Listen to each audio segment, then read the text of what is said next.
Assalamualaikum teman-teman, apa kabarnya hari ini? Semoga teman-teman semua dalam keadaan sehat ya. Nah, hari ini yuk sama-sama kita cari tahu mengenai segi banyak beraturan dan tidak beraturan. Nah, sebelum kita mulai pembelajaran hari ini, yuk kita berdoa bersama-sama dulu. Bismillahirrahmanirrahim. Raditu billahi robba wa bil islami dina wa bi muhammadin nabiyyan wa rasula rabbi zidni ilma warzuqni fahma amin. Nah, kompetensi dasar yang akan kita pelajari pada materi hari ini yaitu menganalisis sifat-sifat segi banyak beraturan dan segi banyak tidak beraturan. Yang kedua, mengidentifikasi segi banyak beraturan dan segi banyak tidak beraturan. Nah, sebelum masuk materi pembelajaran hari ini, Miss Ari akan memberitahukan mengenai tujuan pembelajaran hari ini. Yang pertama adalah siswa dapat menganalisis sifat dari segi banyak beraturan dan tidak beraturan dengan benar. Yang kedua, siswa dapat menganalisis segi banyak beraturan dan tidak beraturan dengan benar. Teman-teman tahu apa yang dimaksud dengan segi banyak? Ya, segi banyak ialah bangun datar tertutup yang seluruh sisinya dibatasi oleh garis lurus. Nah, segi banyak juga bisa disebut dengan poligon. Nah, kalau teman-teman sudah tahu apa arti dari segi banyak, kita masuk ke materi yang pertama ya, yaitu segi banyak beraturan. Nah, teman-teman bisa perhatikan slide yang bisa ditampilkan ya, yaitu contoh dari segi banyak beraturan. Yang pertama ada segitiga sama sisi, persegi, pentagon atau segi 5, heksagon atau segi 6, heptagon atau segi 7, oktagon segi 8, nonagon segi 9, dan dekagon segi 10. Nah, kita sama-sama cari tahu yuk sifat-sifat dari ke-8 contoh segi banyak beraturan. Yuk kita bahas satu-satu, teman-teman fokus dan perhatikan ya. Berdasarkan panjang sisinya, segi banyak dibedakan menjadi 2, yaitu segi banyak beraturan dan segi banyak tidak beraturan. Nah, teman-teman tahu apa perbedaan segi banyak beraturan dan tidak beraturan? Yuk kita cari tahu sama-sama.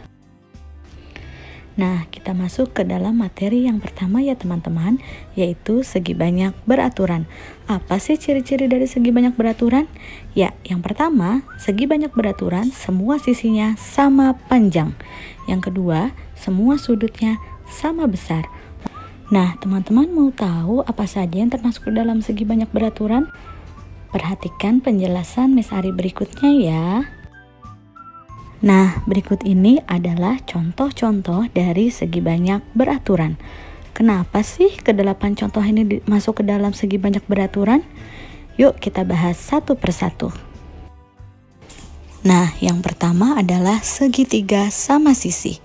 Kenapa segitiga sama sisi masuk ke dalam segi banyak beraturan? Yuk kita bahas sifatnya satu persatu. Segitiga sama sisi termasuk ke dalam segi banyak beraturan karena ketiga sisinya sama panjang dan ketiga sudutnya sama besar. Bangun yang kedua yaitu persegi. Persegi masuk ke dalam segi banyak beraturan karena keempat sisinya sama panjang dan keempat sudutnya sama besar.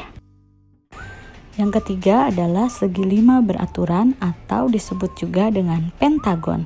Pentagon masuk ke dalam segi banyak beraturan karena kelima sisinya sama panjang dan kelima sudutnya sama besar. Selanjutnya adalah segi 6 beraturan atau disebut juga dengan heksagon. Heksagon masuk ke dalam segi banyak beraturan karena ke-6 sisinya sama panjang dan ke-6 sudutnya sama besar. Selanjutnya yaitu segi 7 beraturan atau disebut juga dengan heptagon. Heptagon masuk ke dalam segi banyak beraturan karena ke-7 sisinya sama panjang dan ke-7 sudutnya sama besar. Selanjutnya adalah segi 8 beraturan atau disebut juga dengan oktagon.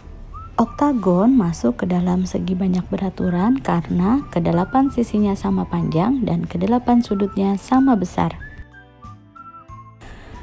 Nah, yang selanjutnya adalah silakan teman-teman hafalkan sifat-sifat dari bangun-bangun yang termasuk ke dalam segi banyak beraturan ya. Untuk selanjutnya, teman-teman silakan analisis sendiri mengapa segi 9 beraturan atau nonagon dan segi 10 beraturan atau dekagon masuk dalam kategori segi banyak beraturan. Nah, sekarang kita masuk ke dalam materi yang kedua ya, yaitu segi banyak tidak beraturan. Apa sih ciri-ciri dari segi banyak tidak beraturan? Cirinya adalah sisinya tidak sama panjang atau sudutnya tidak sama besar. Penasaran bangun-bangun apa saja yang masuk ke dalam segi banyak tidak beraturan? Perhatikan baik-baik contohnya ya nak. Contoh dari segi banyak tidak beraturan yang pertama adalah belah ketupat. Belah ketupat termasuk ke dalam segi banyak tidak beraturan dikarenakan keempat sudutnya tidak sama besar. Walaupun belah ketupat memiliki 4 sisi yang sama besar. Belah ketupat hanya memiliki 2 pasang sudut yang sama besar, yaitu sudut ABC sama dengan sudut ADC dan sudut BAD sama dengan sudut BCD. Contoh yang kedua yaitu persegi panjang. Mengapa persegi panjang masuk ke dalam segi banyak tidak beraturan?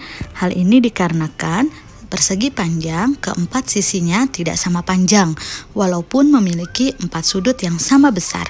Sisi yang panjangnya sama yaitu sisi AB sama dengan sisi CD dan sisi AD sama dengan sisi BC. Contoh yang ketiga yaitu jajar genjang.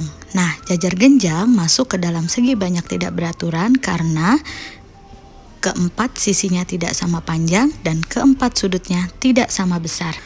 Jajar genjang hanya memiliki 2 pasang sisi yang sama panjang, yaitu sisi KL sama dengan sisi NM dan sisi KN sama dengan sisi LM, dan juga memiliki 2 pasang sudut yang sama besar, yaitu sudut K sama dengan sudut M dan sudut L sama dengan sudut N.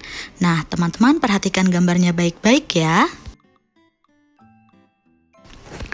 Contoh yang keempat ialah bangun layang-layang. Layang-layang termasuk ke dalam segi banyak tidak beraturan karena keempat sisinya tidak sama panjang dan keempat sudutnya tidak sama besar. Layang-layang hanya memiliki 2 pasang sisi yang sama panjang dan 1 pasang sudut yang sama besar. Teman-teman perhatikan gambar di samping ya. Yang selanjutnya adalah segitiga sama kaki. Segitiga sama kaki termasuk ke dalam segi banyak tidak beraturan karena sisi-sisinya tidak sama panjang dan sudutnya tidak sama besar. Segitiga sama kaki hanya memiliki 1 pasang sisi yang sama panjang, yaitu sisi PQ dan sisi PR, serta hanya memiliki 1 pasang sudut yang sama besar, yaitu sudut PQR dan sudut PRI. Teman-teman silahkan perhatikan gambar ya.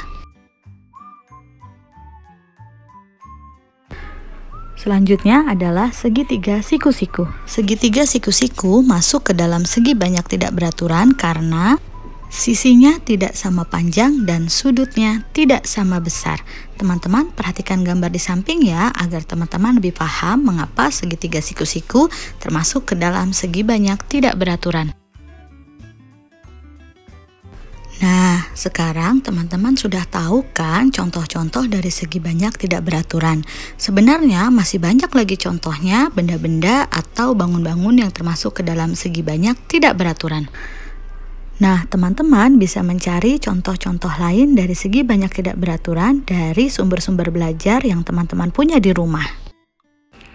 Nah, setelah teman-teman mendengar uraian yang telah Miss Ari sampaikan tadi, yuk kita buat kesimpulan perbedaan antara segi banyak beraturan dan segi banyak tidak beraturan. Perbedaan yang pertama adalah segi banyak beraturan semua sisinya sama panjang, sedangkan segi banyak tidak beraturan sisinya tidak sama panjang. Perbedaan yang kedua, segi banyak beraturan semua sudutnya sama besar, dan segi banyak tidak beraturan semua sudutnya tidak sama besar. Kesimpulan yang kedua yaitu contoh dari segi banyak beraturan dan contoh dari segi banyak tidak beraturan. Contoh dari segi banyak beraturan ialah segitiga sama sisi, persegi, Sedangkan contoh dari segi banyak tidak beraturan adalah persegi panjang, jajar genjang, dan layang-layang. Nah, agar teman-teman lebih paham, kerjakan tugas buku paket halaman 97 ya. Alhamdulillah, materi hari ini telah selesai. Apabila teman-teman masih belum paham dan ada yang ingin ditanyakan, silakan hubungi Miss Ari atau boleh tanya kepada orang tua kalian.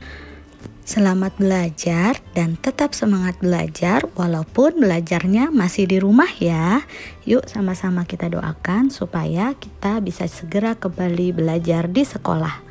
Semoga materi hari ini dapat teman-teman pahami dengan baik. Wassalamualaikum warahmatullahi wabarakatuh.